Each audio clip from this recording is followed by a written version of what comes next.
My brother-in-law humiliated me at my wedding. So I exposed every dirty secret he had at his. His bride walked out. I didn't want to ruin anyone's life. I never saw myself as the revenge type. I don't do drama. I don't play games. But when someone decides to publicly embarrass me, on the most important day of my life, I don't forget. And in this case, I didn't forgive either. So here's how my brother-in-law tried to destroy my wedding day, and how I destroyed his marriage before it even started. Me, 32M, quiet, non-confrontational, blue-collar background. I work in IT. I'm not flashy, I don't care about status. My wife, Sarah, 29F, loving, kind, has a toxic older brother she refuses to fully cut off, until recently. Brother-in-law, Ryan, 35M, thinks he's God's gift to the world. Works in finance. Thinks people like me are beneath him. Image-obsessed, fake nice, textbook narcissist. Emily, 29F, his then-fiancée, now ex-wife. Sweet, trusting, maybe too trusting. We got married last year in a small but beautiful venue. It wasn't extravagant, 80 guests, lots of personal touches, good food, zero drama. Or so we thought. Ryan, being Sarah's only sibling, insisted on being involved. At first, I didn't care. I figured we could just keep him in the background and keep the day focused on us. But nope. He wanted to give a speech. Sarah begged me to let him, saying it was important to him, and that maybe this would be a chance for him to show a softer side. So I agreed. Big mistake. His speech started okay, a little stiff but fine. Then it turned into a roast. And not the light, funny kind. I mean brutal, deeply personal attacks disguised as jokes. You know, I always thought Sarah would end up with someone taller. Let's raise a glass to me, the only man I know who managed to turn getting fired twice into a personality. I mean, who knew DUIs could be sexy? People laughed awkwardly. I saw my mom shift uncomfortably. My dad clenched his jaw. My little nieces looked confused. My wife's face turned red. He wrapped it up with a toast. All jokes aside, you're a lucky guy. Not sure how you pulled it off, but hey, miracles happen every day. It took everything in me not to walk up there and shove the mic down his smug throat. But I stayed calm, smiled through it, kept the peace. But inside, I was already planning his reckoning. Here's the thing. I never liked Ryan, but I tolerated him. And in doing so, I'd overheard and discovered a lot about him over the years. A year prior, during a drunken poker night, he bragged about how he'd gotten with a woman in Chicago on a business trip, while Emily was visiting her parents that same weekend. Once, he left his phone at Sarah's apartment. She saw a message pop up from a contact named Work Wife. Curious, she opened it. Let's just say, it wasn't about work. He had a second phone. He literally called it his backup plan. Hidden under the passenger seat of his car, used exclusively for Tinder and other hookup apps. He used company funds to fly a woman to New York for business, while he and Emily were supposedly on a break. Emily once confided in Sarah that Ryan had ghosted her for 2 days while she was sick. Know where he was? Vegas. With another woman. And that was just the stuff I knew. I didn't go digging. I didn't have to. The guy was careless. At the time, I never planned to use any of it. I figured Emily would eventually wise up, or karma would catch up. But then he humiliated me in front of 80 people, including my wife and family, and I decided karma could use a hand. When I found out Ryan and Emily were getting married this year, I saw my window. I didn't want to ruin a wedding for no reason.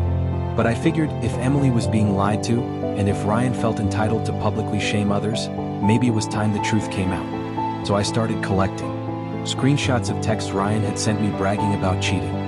A voice memo he drunkenly recorded, laughing about how easy it is to gaslight Emily. Emails between him and his backup plan, arranging hotel meetups. Even a screenshot from his phone showing the second Tinder account. I didn't want to go nuclear too early, so I waited, bided my time. June 1st, 2025. The big day. It was one of those lavish, over-the-top ceremonies. Flower walls, drone cameras, champagne fountains. I kept quiet, polite, smiled at everyone. I was invited to say a few words as the groom's family. I wasn't in the wedding party. Ryan probably didn't want me too close, but they gave me the mic after dinner. Here's what I said. I want to raise a toast to trust, because without it, a marriage is just a performance. And I think it's only fair that today's performance ends with the truth. The room went still. Emily, I'm sorry to do this. I really am. But you deserve to know that the man you just married has lied to you for years. I have proof that Ryan has cheated on you with at least 2 women, one of whom you work with. He has a secret phone. He has Tinder profiles. He brags about manipulating you. Gasp. Then silence. Then murmurs. I placed a sealed envelope on the table in front of her parents. This has screenshots, emails, voice memos. I didn't want to bring this into your day, but Ryan made sure my wedding was unforgettable, so I'm returning the favor. Ryan jumped up, screaming. Security came over. Emily burst into tears and stormed off with her maid of honor. Within the hour, the venue was half empty. No cake was cut. No first dance. No bouquet toss. The wedding was over before it ever really began. Emily left him that night. She's staying with her sister. Annulment proceedings are underway. Her family has disowned Ryan. Sarah blocked her brother and told him he was dead to her. Ryan has been trying to threaten legal action, but with zero basis. Everything I said was true and I can prove it. He's been reported to his company for possible fraud and HR violations. Apparently I wasn't the only one with receipts. As for me, I'm at peace. I didn't take pleasure in hurting Emily, but I do take satisfaction in knowing the truth is out. She deserved to know who she was marrying. And Ryan? He should have kept his mouth shut at my wedding. Follow up, I exposed my brother-in-law at his wedding. Months later, he came crawling back. It's been about 3.5 months since I dropped the truth bomb at Ryan's wedding, and a lot has happened since then. For those who missed the original post, my brother-in-law, Sarah's older brother, Ryan, publicly humiliated me at my own wedding by turning his best man speech into a roast. He joked about my job, my height, my appearance, and even an old DUI, in front of my family, my wife, and 80 guests. So when his wedding came around, I exposed every dirty secret he had. Multiple affairs, a secret phone, emotional manipulation, the works. His bride, Emily, walked out. His wedding collapsed. And his life started falling apart piece by piece. This is what happened next. First, the good news, Emily is doing incredibly well. She reached out to Sarah, my wife, a few weeks after the wedding and asked to meet. They talked for hours. Emily thanked her, and me, for telling her the truth before she wasted years of her life. She said she'd had doubts but kept brushing them aside.